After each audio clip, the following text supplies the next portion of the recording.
Hello my dears, നമ്മുടെ exam ഇതാ തൊട്ട് മുമ്പിലുണ്ട്. സാറ് നമ്മുടെ ചാപ്റ്റർ വൈസ് ഇങ്ങനെ നോക്കുന്ന സമയത്ത് വളരെ ഇമ്പോർട്ടൻ്റ് ആയ ഒരു ക്വസ്റ്റ്യൻ സാറിന് പറയണമെന്ന് തോന്നി നിങ്ങളോട്. എന്തായാലും എക്സാമിന് വരുമെന്ന് സാറിന് തോന്നുന്ന, സാർ ഉറച്ചു വിശ്വസിക്കുന്ന, എന്തായാലും ഈ ഭാഗത്തു നിന്ന് എന്തെങ്കിലും ക്വസ്റ്റ്യൻ വരുമെന്ന് സാറിന് ഉറപ്പിച്ച് പറയാവുന്ന ഒരു ഭാഗമാണ് സാറ് പറയാൻ പോകുന്നത്. മറ്റൊന്നുമല്ല, ഇന്ധനങ്ങളെക്കുറിച്ചാണ്, ഫ്യൂവൽസിനെ കുറിച്ചാണ്. അപ്പോൾ സാർ ഒരു ക്വസ്റ്റ്യൻ പോലെ എന്നിട്ടുണ്ട്, മക്കൾക്ക് വന്നിട്ടുണ്ട്. എന്താ question? What are fuels? Simply sir ഏറ്റവും സിമ്പിളായ ക്വസ്റ്റ്യൻ ഇതാണ് ഇതിട്ടത്.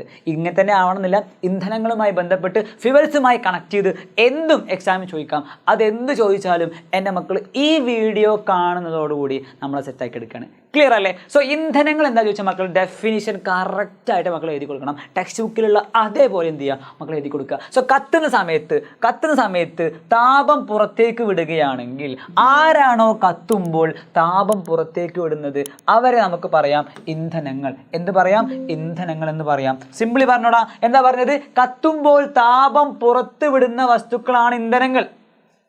Fuels are substances that generate heat when burned. Clear ആണല്ലോ? സോ ആ ഡെഫിനിഷനുള്ള മാർക്ക് കിട്ടും. സിമ്പിളായിട്ട് ആൻസർ ചെയ്യാം. ഇനി എക്സാമ്പിൾസ് ചോദിച്ചാൽ മക്കൾ എന്താ പറയുക? നമുക്കറിയാലോ, മണ്ണെണ്ണയുണ്ട്, വിറക്, നമ്മൾ സാധാരണ യൂസ് ചെയ്യുന്ന വുഡ്, വിറകുണ്ട്, കെറോസിൻ ഉണ്ട്, LPG ലിക്വിഫൈഡ് പെട്രോളിയം ഗ്യാസ് നമ്മളെല്ലാവരുടെയും വീട്ടിലുണ്ടാവാൻ ചാൻസ് ഉണ്ട് അല്ലേ? ഗ്യാസ് ഉണ്ടാവാൻ ചാൻസ് ഉണ്ട്. പിന്നെയോ പെട്രോൾ, ഡീസൽ, കോൾ, മക്കളെ ഇവരൊക്കെയാണ് എന്ത് ഫ്യൂവൽസ് ആയിട്ട് നമുക്ക് പറയാൻ പറ്റുക. റെഡി അല്ലേ? അവിടെ എല്ലാവരുടെയും ഫിഗർ ജസ്റ്റ് ഒന്ന് മക്കൾ കണ്ടു നോക്കുക. എന്താണ് ഇത്? നമ്മൾ കത്തിക്കാറുള്ള വിറകാണ് അല്ലേ? അപ്പോൾ നമ്മൾ ചിന്തിക്കുക, ഈ വിറകെന്ന് പറഞ്ഞാൽ നമുക്ക് എവിടെ നിന്നാണ് കിട്ടുക? യെസ്, മരങ്ങൾ എന്ത് ചെയ്യുന്നു? ഉണങ്ങുന്നു, അല്ലെങ്കിൽ നമ്മൾ വെട്ടിയിട്ട് എന്ത് ചെയ്യുന്നു? അത് ഉണക്കിയിട്ട് ശേഷം കത്തിക്കുന്നു. ക്ലിയർ ആണല്ലോ? ഇനി അടുത്തയാൾ മക്കളെ, യെസ്, പെട്രോൾ, നമ്മൾ കാറിലടിക്കുന്ന പെട്രോൾ അല്ലെങ്കിൽ ഡീസൽ, ഇത് എവിടെ നിന്നാണ് കിട്ടുക നമുക്ക്? നമ്മൾ പെട്രോളിയം എന്ന് പറഞ്ഞ ക്രൂഡ് ഓയിൽ എന്ത് ചെയ്യാറുണ്ട്? കുഴിച്ചെടുക്കുന്നുണ്ട്. ഭൂമിക്കടിയിൽ നിന്നും ഫോസിൽ ഫ്യൂവൽസിൽ നിന്ന് രൂപപ്പെട്ട ക്രൂഡ് ഓയിൽ അല്ലെങ്കിൽ പെട്രോളിയം നമ്മൾ എന്ത് ചെയ്യാറുണ്ട്? കുഴിച്ചെടുക്കാറുണ്ട്. ആ പെട്രോളിയം അല്ലേ, അതിൽ നിന്ന് നമ്മൾ പെട്രോൾ, ഡീസൽ, കെറോസിൻ, വാക്സ്, അങ്ങനെ കുറേ ആളുകൾ നമ്മൾ ഉണ്ടാക്കിയെടുക്കാറുണ്ട്. റെഡി അല്ലേ? ഇനി മക്കളെ, ഇതാണ് കോൾ എന്ന് പറഞ്ഞാൽ. കോൾ എന്ന് പറഞ്ഞാൽ എന്താണ്? കൽക്കരി. പണ്ട് കാലങ്ങളിൽ തീവണ്ടിയൊക്കെ ഓടിക്കാൻ വേണ്ടി ഉപയോഗിച്ചിരുന്ന കൽക്കരിയാണിത്. ഇതും എന്താ മക്കളെ? ഇതും ഒരു ഫോസിൽ ഫ്യൂവൽ ആണ്. എന്താ പറയുക? Fossil fuel. അപ്പോൾ നമ്മൾ എന്താണ് ഫോസിൽ ഫ്യൂവൽ എന്ന് പറയണം അല്ലേ? നമുക്കറിയാം, പണ്ട് കാലങ്ങളിൽ ഇവിടെ ജീവിച്ചിരുന്ന ജീവികൾ, അതുപോലെ ഇവിടെ ഉണ്ടായിരുന്ന മരങ്ങളെല്ലാം ഭൂമിക്കടിയിൽപ്പെട്ട് ഉണ്ടായതാണ് എന്ത്? Fossil fuels. സോ അവരുടെ ഡെഡ് റിമൈൻസിൽ നിന്നുണ്ടായ എന്താ മക്കളെ? കുറേ കാലങ്ങളെടുത്ത്, മില്യൺസ് ഓഫ് ഇയേഴ്സ് എടുത്തിട്ടുണ്ടായതാണ് ഫോസിൽ ഫ്യൂവൽസ്. ഞാൻ ചോദിക്കട്ടെ, ഈ ഫോസിൽ ഫ്യൂവൽസ് എല്ലാ കാലവും അവിടെ ഉണ്ടാവുമോ?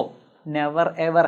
അവ തീർന്നു പോകുന്നവയാണ്. അവ ഉപയോഗിക്കുന്നതനുസരിച്ചിട്ട്, കൺസംഷൻ അനുസരിച്ച് എന്ത് ചെയ്യുന്നു? തീർന്ന് ഇല്ലാതെയായി കൊണ്ടിരിക്കുന്നു അല്ലേ? ഇത് പിന്നെ ബയോഗ്യാസ് അല്ലെങ്കിൽ നമുക്ക് ഗ്യാസ് ആയിട്ട് പറയാം, LPG ആയിട്ട് എന്ന് വേണമെങ്കിൽ പറയാം. അപ്പോൾ നമ്മൾ പ്രതിപാദ്യ വിഷയം നമ്മൾ പറഞ്ഞുകൊണ്ടിരുന്ന എന്തിനെ കുറിച്ചാണ്? തീർന്നു പോകുന്ന ഊർജ്ജ സ്രോതസ്സായ കൽക്കരി, പെട്രോള്, ഡീസൽ എല്ലാം ഉൾക്കൊള്ളുന്ന പെട്രോളിയം അല്ലേ, അതൊക്കെ ഉൾക്കൊള്ളുന്ന ആ ടീമിനെയാണ് അല്ലേ? സോ ആ രീതിയിലുള്ള ഇന്ധനങ്ങളുണ്ട്, ആ രീതിയിലുള്ള ഊർജ്ജ സ്രോതസ്സുകളുണ്ട്.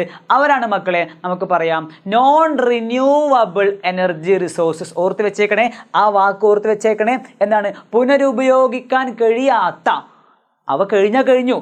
റിന്യൂവബിൾ അല്ല, നമുക്ക് വീണ്ടും കാലാകാലം ഉപയോഗിക്കാൻ പറ്റുന്നവരല്ല ആര്? ഈ പറഞ്ഞവർ.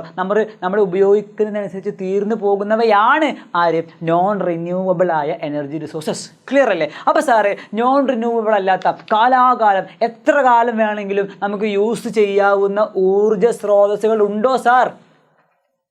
എനർജി സോഴ്സസ് ഉണ്ടോ സാർ?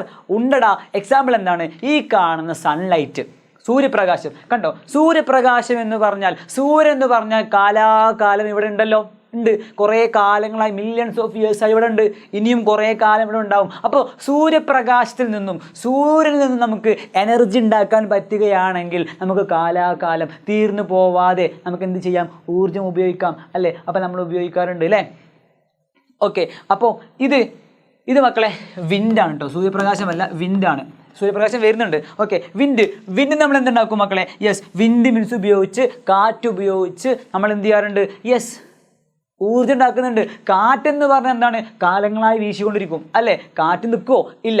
കാറ്റ് വീശിക്കൊണ്ടേയിരിക്കും. ഓക്കെ, സാറ് പറഞ്ഞ സൂര്യപ്രകാശം എവിടെയാണ്? ഇതാ. ഓക്കെ, സൂര്യപ്രകാശം കാലാകാലമായിട്ടുണ്ട്. സൂര്യപ്രകാശത്തിൽ നമ്മൾ എന്തുണ്ടാക്കി? യെസ്, ഊർജ്ജം ഉണ്ടാക്കും, സോളാർ എനർജി അല്ലേ, സൗരോർജ്ജം. അപ്പോൾ ഈ സൗരോർജ്ജ പ്ലാന്റ് നമ്മൾ സ്ഥാപിച്ചു കഴിഞ്ഞാൽ പിന്നെ എത്ര കാലം സൂര്യനുണ്ടോ അത്രയും കാലം നമുക്ക് ഊർജ്ജം കിട്ടിക്കൊണ്ടേയിരിക്കും. അതുപോലെ തന്നെയാണ് ഈ കാണിച്ച കാറ്റ്, കാറ്റ് എത്ര കാലം വീശുന്നോ അത്ര കാലം ഈ വിൻഡ് മില്ല് കറങ്ങും, കാറ്റാടികൾ കറങ്ങും, നമുക്ക് ഊർജ്ജം കിട്ടിക്കൊണ്ടേയിരിക്കും. അതുപോലെ മറ്റൊരാൾ കൂടെയുണ്ട്, നമ്മൾ തിരമാല എന്ന് പറയും, വേവ്സ്.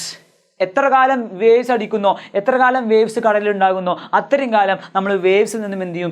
എനർജി ഉണ്ടാക്കും. ആ വേവ് ഇങ്ങനെ പൊങ്ങ താഴെ ചെയ്യൂലേ, മുകളിലേക്കും താഴേക്കും ആവൂലേ, ആ സമയത്ത് നമ്മൾ എന്ത് ചെയ്യും? എനർജി പ്രൊഡ്യൂസ് ചെയ്യുന്നുണ്ട്. അതിനുള്ള മെത്തേഡ്സ് നമുക്കറിയാം. സോ എത്ര കാലം വേവ്സ് ഉണ്ടാവും? കുറേ കാലം ഉണ്ടാവില്ലേ?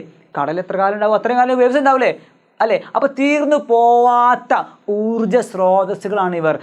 റിന്യൂവബിൾ ആണ്. നമുക്ക് എന്ത് ചെയ്യാം? അവരെ വീണ്ടും വീണ്ടും നമുക്ക് ഉപയോഗിച്ചുകൊണ്ടേയിരിക്കാം. അപ്പോൾ സൂര്യപ്രകാശം, കാറ്റ്, തിരമാല തുടങ്ങിയവ ഉപയോഗിക്കുന്നതിനനുസരിച്ച്, മക്കളെ ഇമ്പോർട്ടൻ്റ് ആയ കാര്യം അവിടെയാണ്, ഉപയോഗിക്കുന്നതിനനുസരിച്ച് എന്ത് ചെയ്യുന്നില്ല?